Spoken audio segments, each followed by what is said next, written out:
When you view an infotext, webinar, or movie, you do so with 4 caveats. First, you are agreeing to the terms posted at the webpage listed on this slide. Second, our lawyers want you to know that what infotext presents is often time-dated or about new trends, regulations, or guidance, and therefore we cannot provide this material with any warranty whatsoever. Thirdly, material provided with infotext webinars and movies is copyrighted. You keep the copyright to material customized to your organization, but infotext reserves the right to use the material in other engagements and boilerplates. See our Transfer of Copyright Agreement at the webpage listed in the slide. Finally, those who view our webinars or movies may be added to an email mailing list. If you do not wish to receive notice of additional educational opportunities, please accept our apologies and please opt out at the webpage shown on the slide.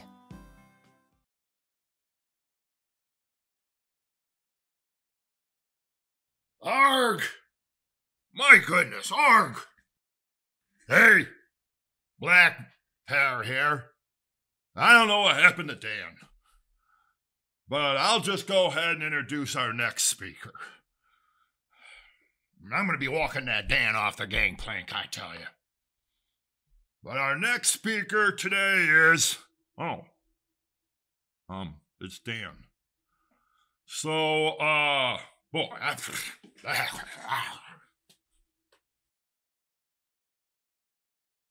hey, Dan Hadaway here. Thanks for bearing with that introduction.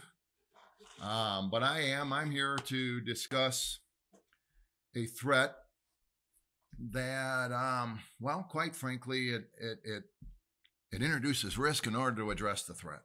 And the number one risk that it introduces is that we've all been able to, over the last 5, 6, 7 years, ever since the parade of breach news that started with Target, convince our management team that they should work with us. We've actually, a lot of us have become cybersecurity superheroes within our organization here. And you've been seeing me use this theme, if you've been seeing me speak, where we have Joe ISO and Jane ISO, and I asked our artist, Sophia, to, give it a little bit of a pirate take.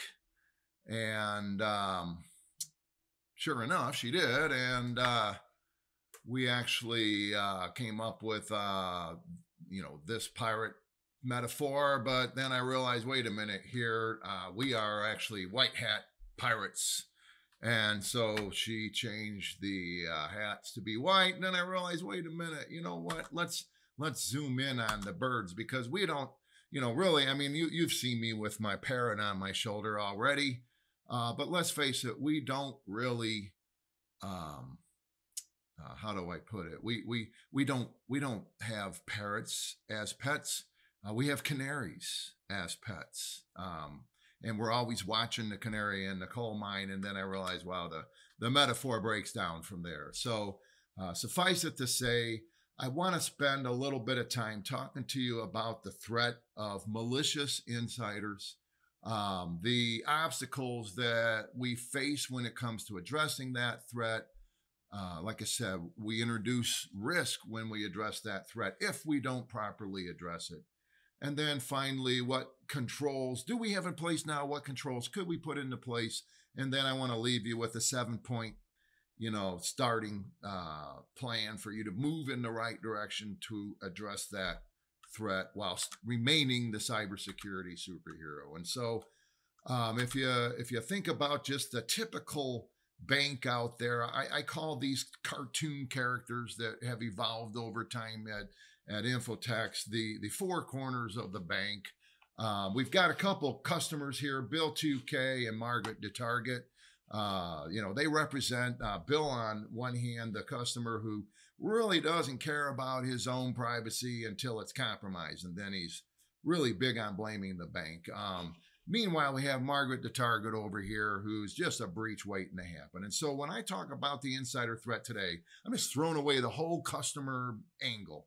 I'm not talking about the customers. I'm talking about employees, right? And so, as far as our employees go, really 3 main employees that represent the types of insider threat risk that we have been addressing over the years. There's Percy now, who, boy, you know, she definitely wants to follow policy. She's written half the policies of the bank, but she prioritizes politeness over policy enforcement.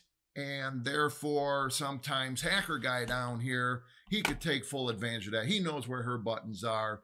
He's totally capable of getting Percy to be polite while not following policy, which leads to breach, ransomware in a network, whatever, right? And then there's Joan Department. She's a multitasker. Most bankers are very proud to be multitaskers. But when she's multitasking, hacker guy knows she's distracted. He knows where her buttons are. He can get her to click on a link or to offer information over a phone call or to allow him into a space in the bank that he shouldn't be in, that sort of thing. And so, you know, Joan Department, she doesn't really violate policy. She's just busy. Mark Edding, on the other hand, is that malicious insider from a policy enforcement perspective, right? Where, by golly, we're not going to inconvenience my customers to use this dumb secure messaging system. We remember hearing that, right, back in the 2010, 2011 time frame. And Mark, he brings a lot of money into the bank, so we need to kind of respect him. But I'm not talking about that type of risk here either. All right, and that's what I just want to make sure you realize, that today I want to focus in on what happens when we bring in a new employee. This guy over here, his name is Lex Nigma, and Lex is a new employee. He kind of seems a little bit standoffish. When we did the bank selfie, I invited a couple customers in for a customer appreciation event. Lex didn't even kind of get with the group. I mean, fortunately, Joan Department has many different arms and hands, so she was able to reach out and still get him in the picture. But you get my point. And so the threat I'm talking about is, what if Lex goes bad? What if he goes rogue? Is the guidance that, language that the FFIEC uses. We need to make sure that we are prepared to respond in the event that we don't figure out Lex is who Lex is until after Lex has gone rogue. But then, as important, hopefully we can avoid hiring Lex in the first place, right? And so I'm talking about MIT is what I've taken to call it. And just so you know, I talk to consultants, even auditors, definitely bankers. And when you bring up the insider threat, everybody wants to point out that, and by the way, the biggest insider threat is negligence. And I agree. I agree with that. There is a much higher likelihood that somebody's going to accidentally click on a link, or that Joan Department's going to be on one phone call and in one Zoom meeting and in a go-to meeting over here, and somebody calls her on her cell and asks for information. She might give out information she wasn't supposed to give out. We're talking about that all the time. We have awareness training programs. We have, Infotex has posters.infotex.com just to address that insider threat. I'm talking about the one that nobody really wants to talk about. And that is the threat that one of our employees could hurt one of us, that they could commit fraud against the bank, or they could open the bank up to some type of a cybersecurity incident purposefully. And just so you know, that's one way of defining the insider threat. There's a lot of different ways to define it. We've been kind of working on it in terms of policy language, but defining that threat is like the beginning of the battle. And I realize that a lot of us are hearing, after somebody commits an insider breach, it's just like a shooter incident, I saw signs. We should have realized something was wrong when the person, was really upset that one day. Or, we should have realized something was wrong when he didn't participate in the party like everybody else did. He didn't act like the normal, newbie. And by the way, the signs of a malicious insider threat are almost always discoverable in the network traffic. Just saying, I believe that a lot of us have systems in place to watch that traffic. And I believe there's signatures out that look for certain types of insider threat attack vectors. But what's kind of weird about this, there are always signs, is that we also have this "it'll never happen here" mentality when it comes to the insider threat. And we've run into that again and again, just in regular information security, but it still exists when it comes to the insider threat. The whole notion of it's a matter of when, not if, that applies to every single threat out there except the one, the insider threat, the malicious insider threat. That will never happen here. And so we do have something new going on. And I would say anybody want to guess, but I don't want to waste one of our questions on that. But what we have new is that we're all working from home from time to time. And that might make it a little bit easier for Lex Nigma over here to implement some kind of an insider threat. Or what we're finding is that at least it makes him more emboldened.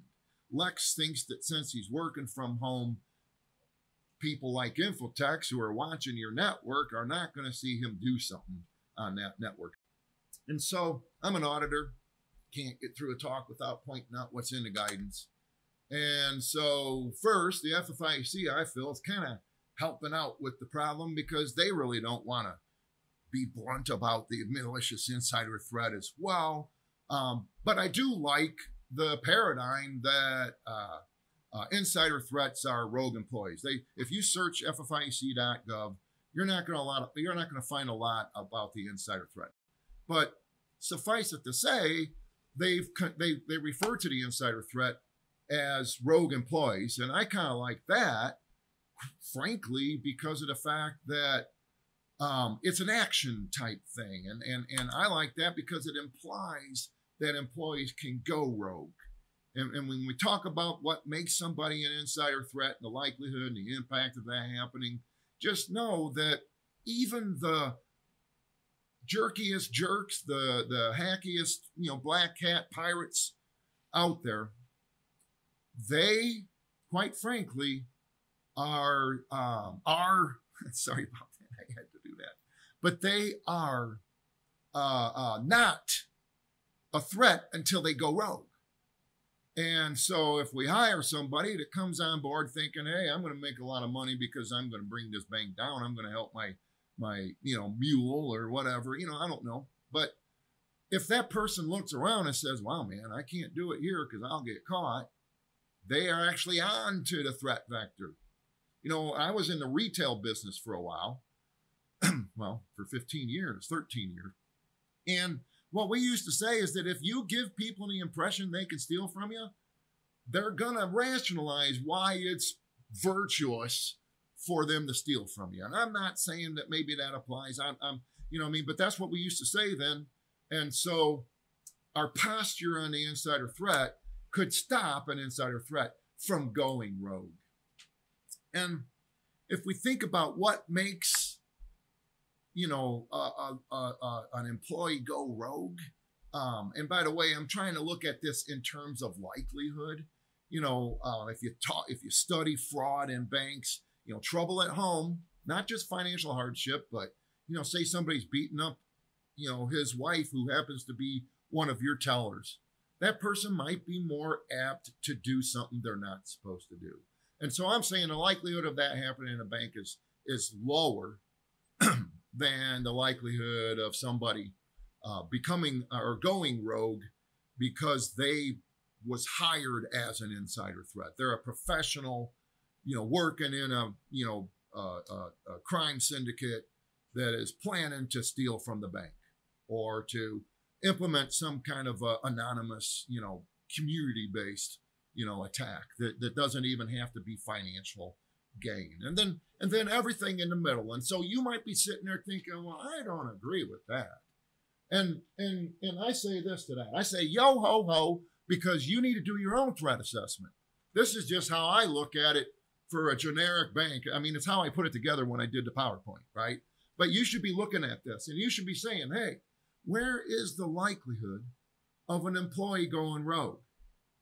And once you get that figured out, and by the way, I think one of the things that I like to point out too, by the way, is that I feel that people just being disgruntled is a higher threat. It's a higher likelihood than an employee who just had surgery, couldn't afford it, and ended up filing bankruptcy. Now, the bank's all set up to focus in on these people. That's fine. But we don't really have a method to address these people unless we leverage technology, unless we leverage the fact that you can see threats in the network traffic. You can see predictors. But that was just my reminder to, hey, point out this is likelihood, because I'm going to impact next. So to me, and you saw it when you read the introduction to my talk here, but to me, the impact is kind of exacerbated by the fact that our customers will forgive us the further away the threat is. So if it's somebody hacking in from Russia, our customers seem to be forgiving. If it's a vendor that's a national vendor, our customers seem to be forgiving. If it's a local vendor that caused a breach, our customers aren't as forgiving. And I'm here to tell you, if somebody we hired, somebody we promised our customers that we would vet, steals our customers' information or otherwise cause harm to our customers, I don't think that customer, at least, is going to forgive us. We could turn lemon into lemonade with the way we respond to incidents. But I also want to make sure you know, if we're starting off with rotten lemons, it's harder to do that. And an insider breach could be considered to be a rotten lemon. All right. So I just want to make sure you realize that these, again, are my likelihood numbers for just any generic bank. I just pulled them out of the sky because I had to get a PowerPoint ready. But you should be conducting a threat assessment. You should be looking at the likelihood, what's causing somebody to implement an attack on us maliciously. And then you should look at the impact. Why is that something that we should prepare for, even though we think this is low? Because what I guess I'm leading to is that the impact is black swan. It's like the pirates took over the whole company. All right? Or, you know, however you say that. I'm looking at my pirate words over here. And other than avast ye, there's a malicious insider threat. I'm running out of pirate lingo, okay? So, back to the FFIC, they got a laundry list of things that can be done and by the insider. And this all makes a lot of sense. Most of this is kind of summarized maybe in the way I put this. Affecting the data integrity is something that I'm very concerned about. I've seen it happen in several organizations, including two that I was involved in management, at least at the time that it occurred. Where somebody gets disgruntled, they know they're going to leave, and they just slowly go through your intellectual property and make little changes here and little changes there that you're not going to notice until long after the person's left. Meanwhile, we are seeing the regulators start to look at the insider threat. I mean, the request for proposals for this talk went out about a year ago, long before the pandemic. And we were already seeing the OCC and the FDIC, ask some of our clients, well, how are you addressing the insider threat? And of course, that always causes consternation on us as auditors, because we're like, should we be auditing for insider threat controls and that sort of thing? And then in the examiner panels that I've been sitting in more than one organization, I'm actually hearing at least the OCC and the FDIC describe the malicious insider threat as one of the substantial new risks for 2020. We weren't talking about 2021 at the time. Wow. Talking about a cybersecurity superhero getting slapped in the face, because I'll bet you really haven't been spending a lot of time addressing the insider threat. But wouldn't it be good if, when the examiners ask how we're going to address that, we have at least some kind of a 7-point plan that we've been working off of, because that's where I'm heading. And again, the Black Swan event, I mean, there's a lot of different ways we can refer to it. But I believe that anybody that implements an insider threat is a scourge of the 7 C's. And yes, I'm calling you a scurvy dog, you insider. But sail ho, because this scallywag is scuttling down the road, whatever. Okay, I ran out of pirate lingo there. But the point is, it's black swan, and we've got to do something about it. We got to make sure that the scourge of the 7 C's is not coming at us. So let's talk about why we aren't doing anything about it yet. And just so you know, very valid reasons. I mean, and I talked about the fact that, hey, we're cybersecurity superheroes now. You know, I don't want to go out there and start telling people that, hey, and not only that, but you could be somebody I have to protect the bank against, right? That doesn't come off very well when you're trying to build political capital. You know, hey, I need your cooperation on a program that's going to stop you from hurting me. I don't know. It's kind of hard to do. So what I do is I say, hey, even as a vendor, what if I snapped on the way into work this morning? It only takes me 10 minutes to get here, but who knows, right? I could have snapped on the way into work. What would you do? How are you protecting, the bank from me? And that's what I do. I kind of turn it around like that, at least till we get started talking about, because everybody's okay with the fact that I snapped. I mean, you saw how I introduced my own talk, right? And so there's a chance I could snap. And so that's kind of what we're talking about here. We're talking about a way to increase awareness without affecting the political capital that we've gained. Okay. And so it's awkward to talk about the insider threat. We got to get through that. And we can. There's a way to do it. All right. There's a way to break through all that. But one of the reasons why we need to be prepared, by the way, before we get into the awareness, is because anybody that knows anything about legal risk in a bank or any organization is going to say, hey, we need to be very careful about accusing our employees of stealing from us or anything like that. And I totally get that. And worse, as IT people, if someone comes up to us and says, hey, we think we're going to fire so-and-so, so be ready to remove them from the system because they're hot. I'm worried they might make a mistake. And that happens, right? But when they come and tell us that, they are taking all kinds of legal risk because we shouldn't know that person could go rogue, right? We're accusing that employee of something that employee hasn't done. And so there's a lot of legal risk there.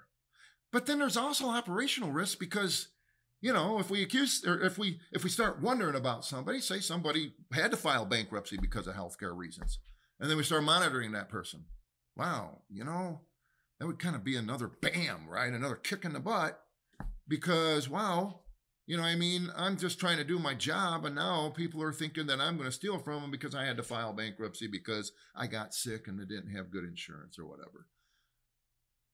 Operational risk is big. Morale risk, whatever you want to call it. The risk of people not cooperating. I've run into this. We've actually run into this where we've brought up our ability to help with an insider threat. And we felt like a certain IT team thought we were talking about them. And it's like, that's where, by the way, where I learned to, hey, what if I snap? That's a great way of introducing the subject. And then meanwhile, the biggest obstacle, in my opinion, is that we've got people, at least in a bank, what the bank has going for them is they have professionals, experts in the business of fraud monitoring. And so they know things about our employees that we don't want to know. There needs to be some kind of integration of that in with the monitoring because, like I said, insider threat activity can be found in the network traffic. By the way, it can be also responded to by seeing what's happening in the event logs. So,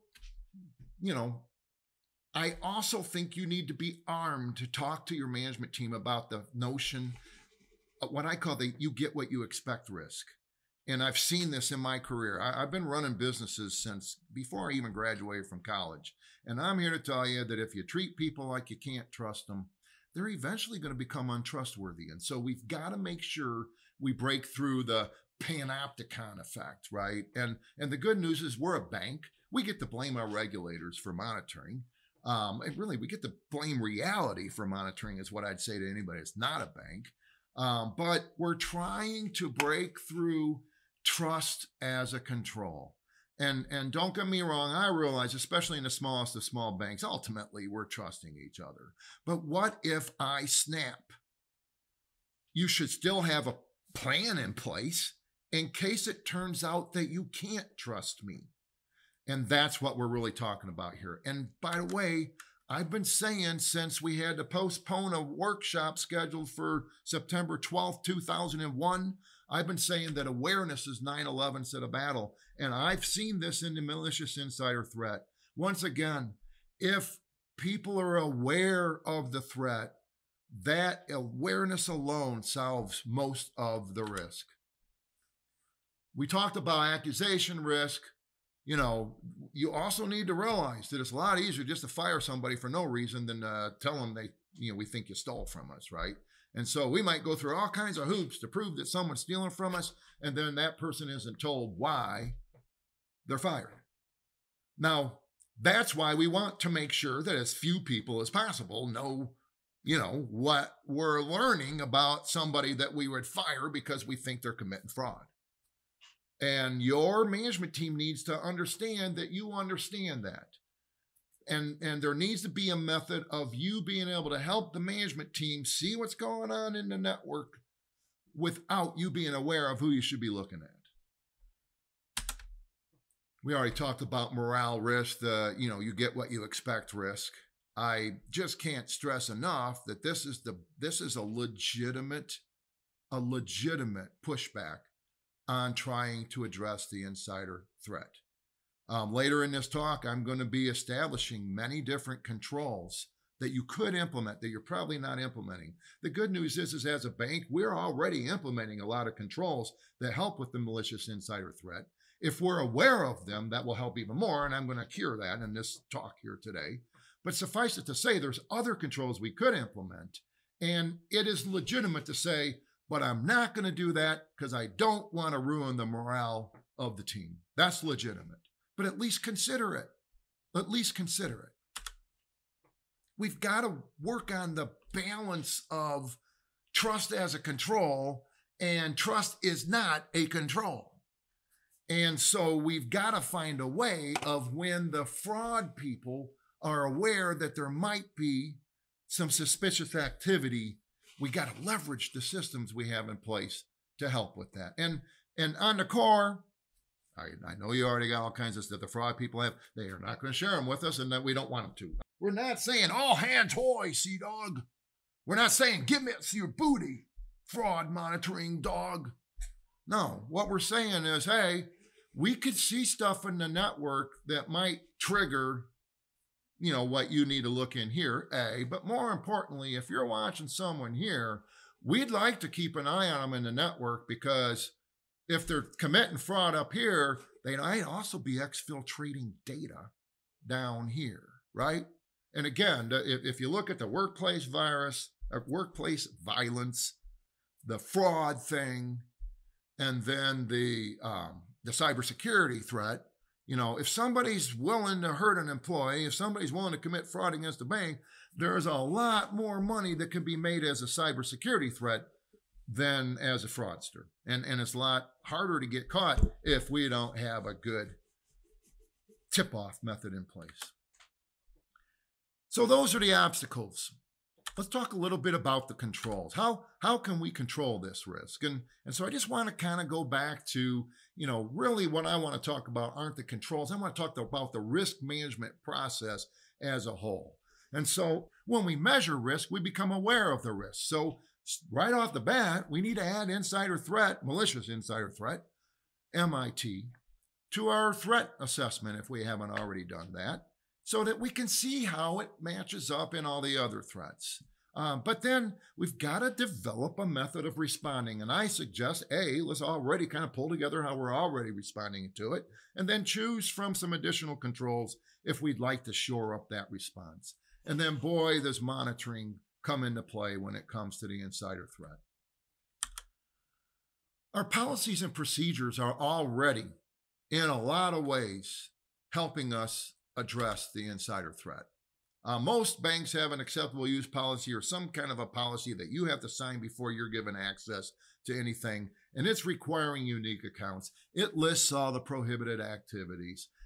It's establishing that you have a right to monitor activity on the network. And so from an insider threat perspective, if you don't have this in some policy that an employee is signing on, this one right here is a killer. You want to fix legal risk, add this in to your policy if it's not already there. And by the way, if it's not already there, something went wrong in your audit process, because I'm pretty sure every auditor is going to want to make sure this is in one of your policies and procedures. Then meanwhile, background checks. We have background checks in place. I sometimes, get into discussions with banks about how robust their background check procedure is. If, you already have one that you feel is robust, and I agree with that statement, is because you're doing criminal background checks everywhere they've ever lived, not just in the state of Ohio. It's because you're hiring a background check company to do the background check, not just logging into some website on your own, because they're experts in background checking. And then also, it's because you're doing random background checks of existing employees in addition to background checks of new employees. Okay, I've worked in Infotex for 20 years, and I'm here to tell you I'm a lot different person today than I was 20 years ago. I think I'm a better person, but some people might not agree with that. But the point being is that you need to do random background checks of existing employees if you really want to say you've got a background check process that prevents the malicious insider threat. We want to make sure Lex Nigma has to jump through too many hoops so that he goes to work for a credit union or something and not our bank. Okay, sorry, credit unions, for saying that. The termination procedures, they are audited all the time. I feel like we're probably in great shape from a termination procedure perspective. But do you have the ability for your termination team, whoever's in charge of the decision, to reach out to your security operations center or your managed SOC or your MSSP, however you define that in your incident response plan, to put them on notice that there might be a malicious termination or, an unfriendly termination? Because if that's the case, the MSOC should be putting a watch on that particular user and all assets associated with that user. You should be doing that on all people you fire, but some MSOCs will charge you by the user, so at least the malicious users. You should have a connection between the people that make the decision, usually HR or whatever, and your MSSP. User monitoring policies. We already have in place our incident response plan that's looking at network traffic, and the engines that look at the network traffic don't say, oh, this is an employee, unless the employee's logged in, and illegitimate traffic is a big issue I want to talk about when we talk about new controls. But hopefully you have already addressed the insider threat in your decision tree and your calling trees. If you ask me, if you see an insider going out to a porn site, that might be better off going to an HR person than it would be going to, and yes, that would be more of the policy violation type insider threat, unless the porn site is some kind of a site that would indicate somebody has a propensity to want to harm his or her coworkers. So anyway, didn't mean to go down that tangent, but it's a legitimate thing that's happening as we're watching networks, right? And so how robust are your background checks really? How quick can you confirm that the terminated employee is off all assets? And so you should be talking to your managed security service provider saying, hey, I want to give you a list of assets, and as soon as you've seen this, disabled on all of our assets, give me a list of what it's not disabled on, because that should be assets that this person does not have access to anyway. And other than the core, because core providers, internet banking providers are not big on giving their logs to managed security providers, you should be able to see that across your network. And these are all existing controls, right? There's all kinds of network security controls in place to ensure that we're properly addressing the insider threat. The whole privilege account management process is all about making sure that if somebody elevates their permissions, they've got permission to do that, right? And so, these are controls we have in place. We've got policies and procedures, network security, physical security. We also have fraud monitoring and controls in place, right? And so from the guidance perspective, they do suggest several controls that'll address the rogue employee. And I feel like they're all in place. Your auditors have audited against the principle of least privilege, defining user profiles, timely notification of terminations, and that sort of thing, right?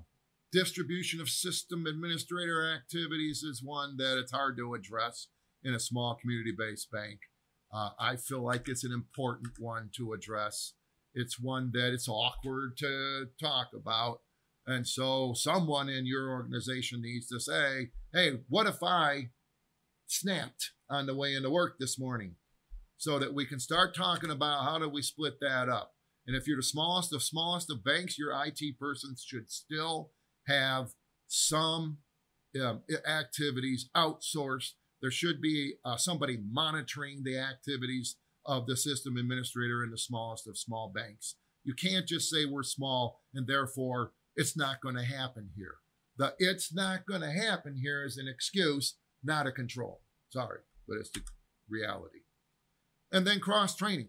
In the smallest of smallest banks, from a disaster recovery perspective alone, you need to make sure that somebody besides your single IT person is capable of handling recovery. And so let's look at system administrator activities that might, if we cross-train, it's going to cause somebody from not having something bad in the way they've got the network set up. Just so you know, let me look right at you in the eye here. I'm an auditor that has found a dead man switch on a network. It wasn't a bank, but the IT person had some code on their system to where if he did not log in for 8 days, because they had a 1-week vacation policy, it would delete certain files on the network. Okay? I'm talking about that type of risk here. I realize no one out there would do it, but what if I snapped today? And I decide, you know what? I don't trust these people. I'm going to put a dead man switch on the network. What controls do you have in place to address that?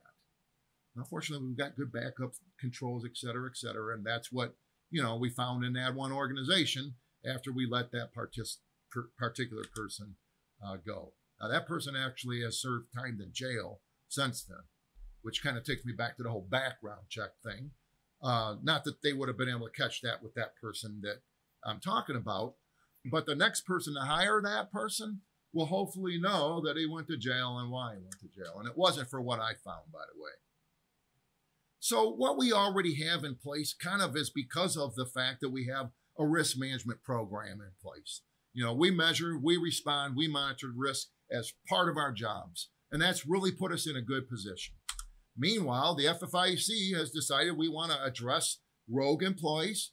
And so we've got a little bit, we've got some decent controls in place to address the, malicious insider risk.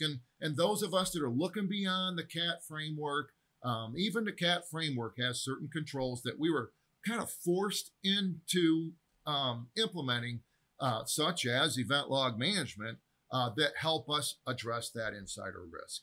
And so what I'd like to do, though, is I'd like to talk for the rest of this portion of the talk about controls that can help us shore up our response to the malicious insider risk. Some of them are easy to implement, some of them not so easy. It all depends on your organization.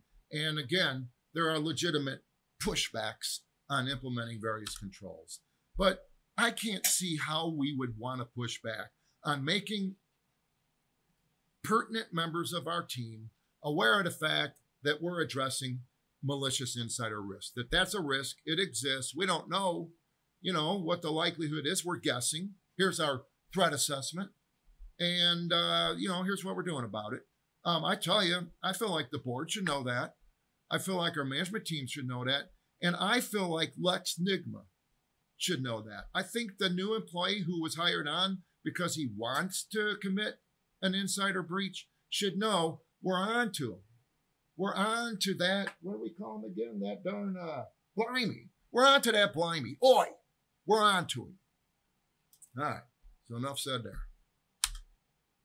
But then there's some new controls that we can implement that I'll go over here real shortly. And then finally, this is the big one. This is the pinnacle. It's not the easy one, but boy, does it solve a lot of problems. And that is the integration of the fraud process with the monitoring, the network monitoring process. And that's going to require HR or fraud monitoring or somebody like that to be put on the incident response team. From the HR controls perspective, by the way, you should ask your MSOC, what do you do about fraud monitoring? But we really want to make sure that the fraud monitoring people can talk to the network monitoring people. I'm going there later. But we also have segregation of duties. We kind of alluded to it a little bit, and vacation policies. And so if you're one of those IT people that checks email the whole 2 weeks you're on vacation or the whole 1 week you're on vacation twice or however that works out for you, then that's what I'm talking about. You aren't giving the bank the chance to see what would happen when you're gone.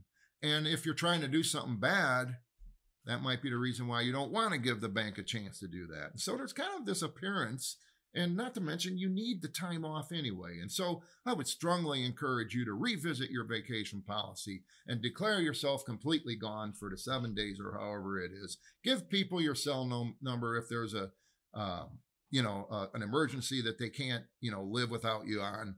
Hopefully it won't ever get called. Be assertive when there's not really an emergency and take your darn vacation.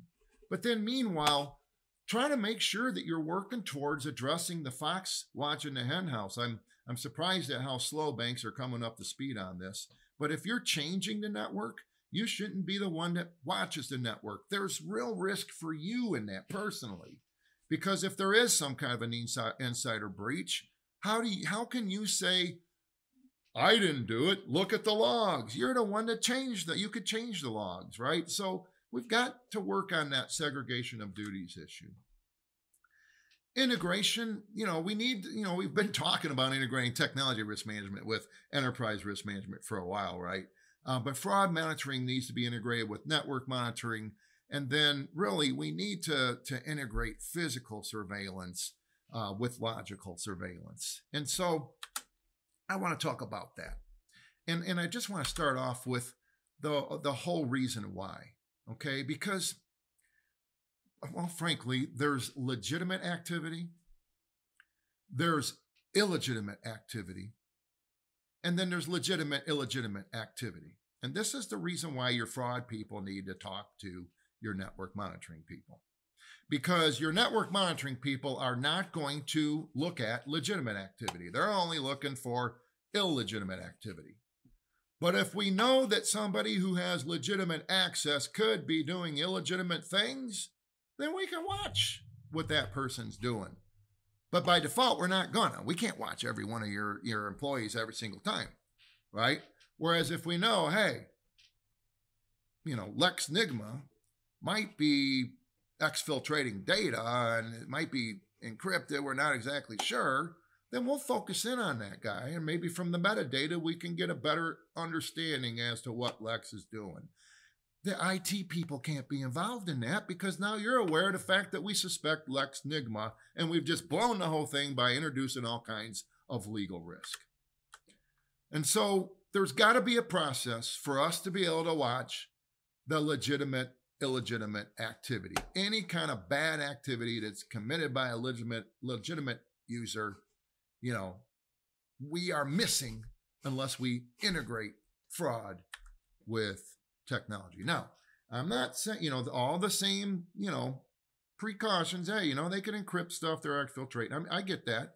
But if we're watching somebody, we're like, this guy just exfiltrated, some kind of an encrypted file, and you're already watching the guy, silos, right? Connecting the dots. This old salt basically says, shiver me timbers to that. Okay, I have to admit I'm still working on my pirate lingo. So how do we add the malicious insider threat to visibility? That's the problem we have is as a managed security service provider, Infotex or SecureWorks or TrustWave or whoever you're using does not have the visibility they would like to have because we don't know who to focus in on. and we just can't focus in on everybody. I mean, we can, but that doesn't change anything. You know what I mean? That doesn't give us a leg up on Lex Nigma. And so how do we add the fraud person to the incident response team? You know, that's what you got to find out. How do we do that? If they're already on the incident response team, then make sure they know that they could be added to the calling tree, that they could actually reach out to the managed security service provider and make a private connection with them that the IT team doesn't know about. Set up a process for that. Your managed security service provider should already have a process for that. We call it the private PAW at Infotex. PAW stands for put a watch. And so what we're basically saying is that the fraud person, you know, we identify him in the calling tree. He can contact us. We can send an encrypted report to him or her on a regular basis that lets us know lets him or her know exactly what Lex Nigma is doing. And that's really easy for us to do since we're only doing it for a handful of your employees. We wouldn't be able to do it if we were doing it for all of your employees, right? Your fraud team needs to understand what your SIEM can do for your fraud team. It will, just the fact that that integration has been handled, Lex Nigma is going to quit here and go work somewhere else. That secure line of communication should be in a manner to where you see, oh, there's a report going from our MSSP to our fraud person. But you can't tell what it's about. You can't even tell, you know, what's in the message. And just so you know, we have a couple clients that have decided, you know what, we're going to have a report go to us monthly. That way the IT people won't freak out. They'll just know, hey, there's a monthly report going. You know, every once in a while, maybe make it every 2 weeks. That's what I suggested. I haven't done that.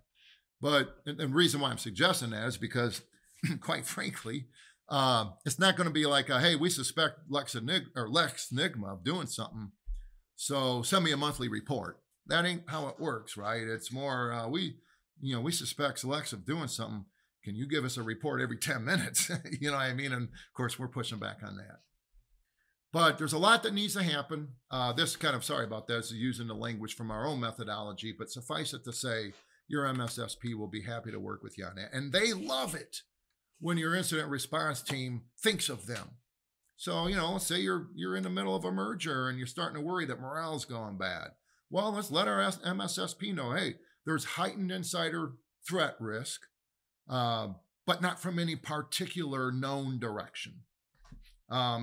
If you're in a situation where, you know, a very critical employee is going on vacation, maybe we inform the SOC or the MSSP so that they could perform what we call threat hunting. So that private PAW service is a type of threat hunting.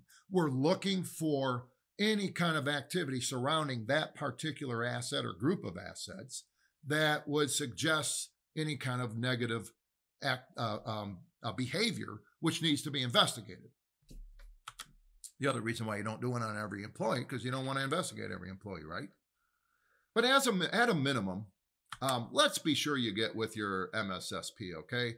We don't need to look like this at the end of our audits, right? We don't need to look like we just got shredded by the shredding machine because the auditor caught us not getting everybody off the network.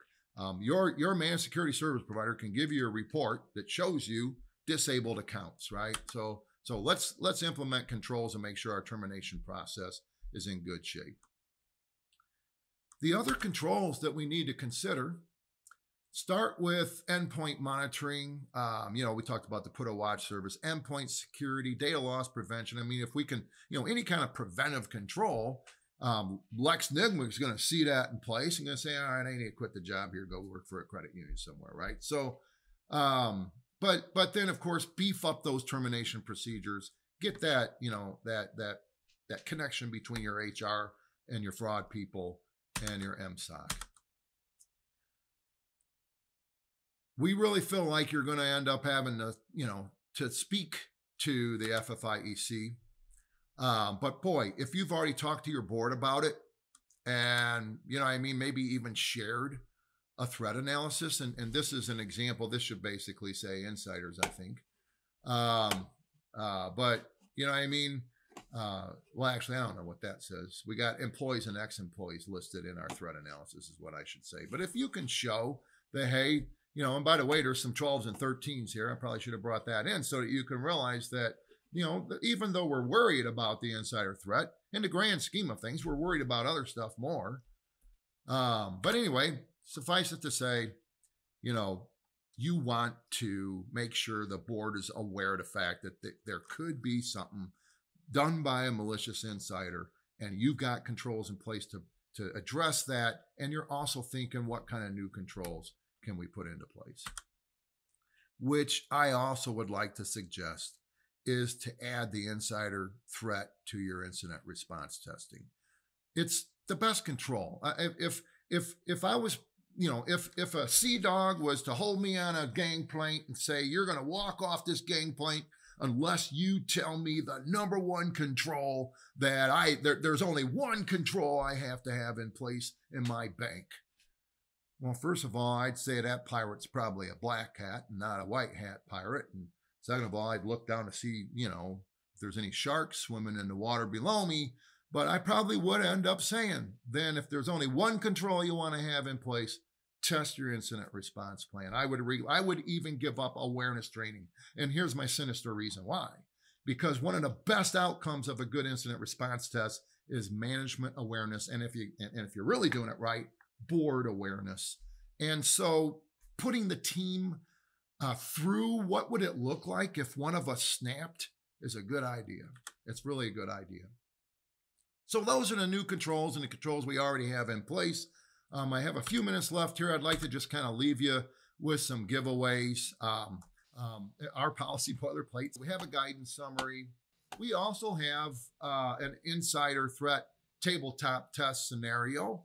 And in the interest of time, I'm not going to be able to go into that, but just suffice it to say, not only does it include an insider threat tabletop test scenario where, hey, one of your employees went rogue, what do you do?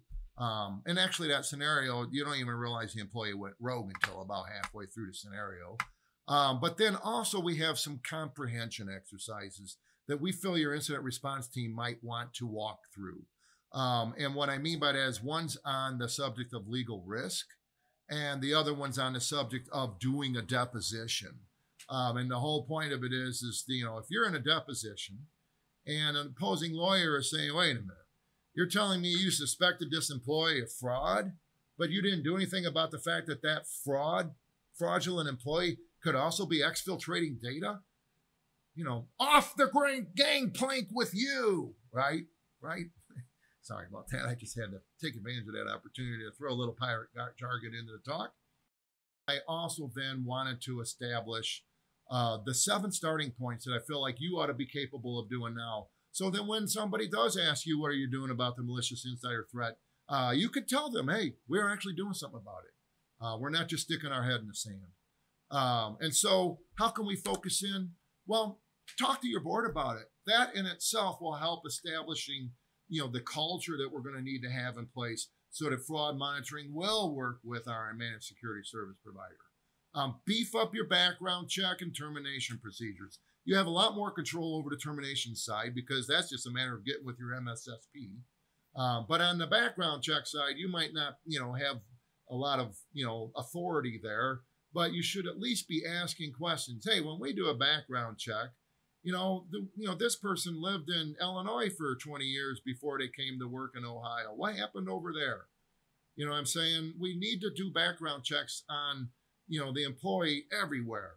We have a company that we use for background checks. And what I like about this company is they even disputed somebody's degree. And then it turned out we actually got them bad. Somebody had a degree in engineering with a master's degree in cybersecurity. And we put it in that they had a degree in cybersecurity with a master's degree in engineering. And, that's the kind of background check I want. Okay. I want a background check that's done by a professional background check firm. Put physical and fraud on the incident response team if they're not already there. It's all merged, right? Come on, man. There's no difference between physical. It's all merged, right? The Internet of Things has brought physical, fraud, and logical together. We just need to do it in the way we respond to incidents. We need to do that even if it's not the malicious insider threat we're trying to respond to. Ask your SOC or MSSP, how are they watching for the malicious insider threat? Beef up those termination procedures with them. And then finally, tabletop that insider breach. Tabletop that, baby. If you want more information, we do have an article out there that this is not an article, I mean, it's written by us, but what it is this, it links out to several articles on the insider threat vector. And then this is a 7-step process. It's the 5-step process I just went over, but I cheated in this one by using bullet points. So you know, those resources are available. Unfortunately, when you Google malicious insider threat, not a lot comes back for banks because we're all awkward about it, right? So thank you very much. Never forget, awareness is 9/11 to the battle.